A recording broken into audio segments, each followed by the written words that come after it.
Yung mga napunta dito dahil sa na-share kong link guys sa mga naghahanap ng ganitong battery kasi sa ibang platform natin siya mabibili or sa ibang platform siya available.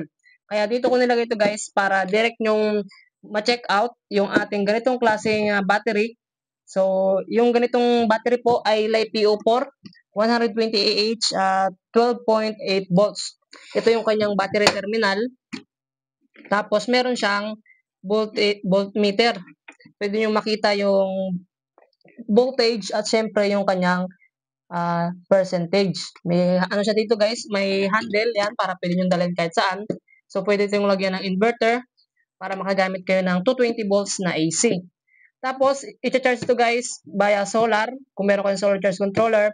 At ang ganitong battery po ay umaabot ng 4,000 cycle. Or sa 10 years, may get ganyan.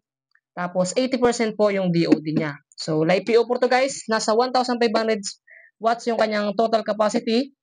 Tapos, yung BMS niya na built-in, nasa 100 amps na rin. So, supported niya yung up to 1,200 watts na load.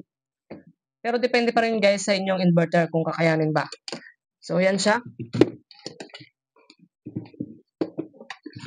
Maglalagay ako ng link sa ating video description sa mga gusto ng ganito.